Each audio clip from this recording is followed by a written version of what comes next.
श्री राम जय जय राम, श्री राम जय जय राम।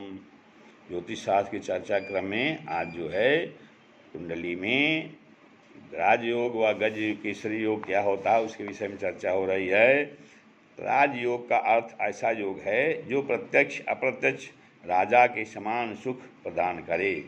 केंद्र त्रिकोण के स्वामी ग्रह की युति, केंद्र में स्वराशि उच्च ग्रह की उपस्थिति से राजयोग बनता है। जैसे केंद्र त्रिकोण राजयोग, विपरीत राजयोग, नीच भंग उच्च राजयोग। केंद्र त्रिकोण राजयोग कुंडली में प्रथम चतुर्थ सप्तम या दसम भाव के स्वामी पंचम या नवम भाव के स्वामी के साथ जुड़े हों तब यह होता है। संबंधित ग्रह की दशा अंतर्दशा में राजयोग का फल मिलता है।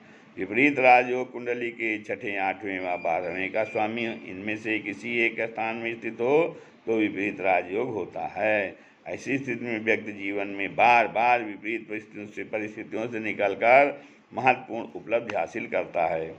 नीच भंग राजयोग, कोई ग्रह जब अपनी राशि में हो और नीच राशि वाले घर का स्वामी उसी घर में हो या वहाँ से केंद्रवर्ती हो तो नीच भंग राजयोग बनता है। ऐसी स्थिति में भी व्यक्ति जीवन में जबरदस्त उपलब्धि प्रसिद्धि प्राप्त करता है। चंद्र से केंद्रवर्ती गुरु स्थित होकर गज केसरी योग बनाता है।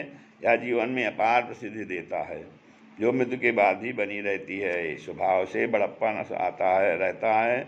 यह योग व्यक्ति में स्वभाव में गंभीरता देता है। ऐसा व्यक्ति जीवन में विषम से विषम परिस्थितियों में भी धैर्य और विवेक के बल पर कुशलता से निकल जाता है। ऐसे व्यक्ति दूरदर्शी होते हैं।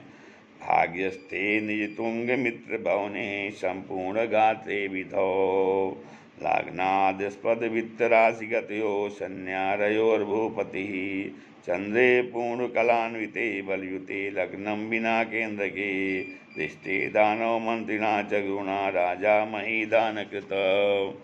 स्वराशि या उच्च राशि अथवा मित्र राशि का पूर्ण चंद्र या लग्न से 9वें भाव में अथवा दसम या द्वितीय भाव में शनि और मंगल स्थित हो तो जातक राजा होता है। संपूर्ण कलाओं से युक्त हो बलवान चंद्रमा लग्न के अतिरिक्त अन्य केंद्र भाव 4, 7, 10 में स्थित होकर यदि बृहस्पति और शुक्र से दृष्ट होकर तो जातक भूमिदान करने वाला होता है।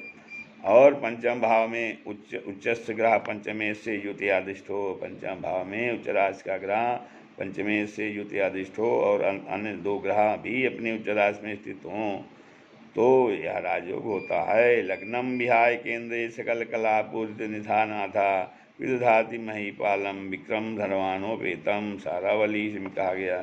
सप्तमेश केंद्र त्रिकोणस्थ पूर्ण चंद्र यदि गुरु और शुक्र से दृष्ट हो तो राजयोग कारक होता है। सप्तमेश लग्नेश लग्नेतर केंद्र या त्रिकोणस्थ पूर्ण चंद्र यदि गुरु और शुक्र से दृष्ट हो तो यह राजयोग कारक होता है। प्रथम योग में शत्रु और नीच राशि को छोड़कर अन्य राशियों में स्थित शुक्र या द्वितीय भाव में स्थित हो। प्रथम योग में शत्रु और नीच राशि को छोड़कर अन्य राशियों में स्थित शुक्र यदि द्वितीय भाव में स्थित हो और लग्नेश बलयुक्त हो तो राजयोग कहा जाता है। कतिपय विद्वान के अनुसार राजयोग के लिए बलवान लग्नेश की सूर्य के साथ द्वितीय भाव में स्थित राजयोग के लिए आवश्यक शर्त है।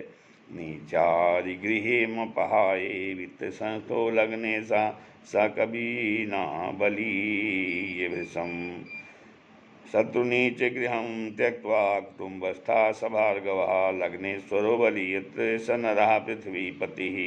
बलदीप का जातक देश में कहा गया है। इस प्रकार से रागज के योग और राजयोग के विषय में बताया गया है।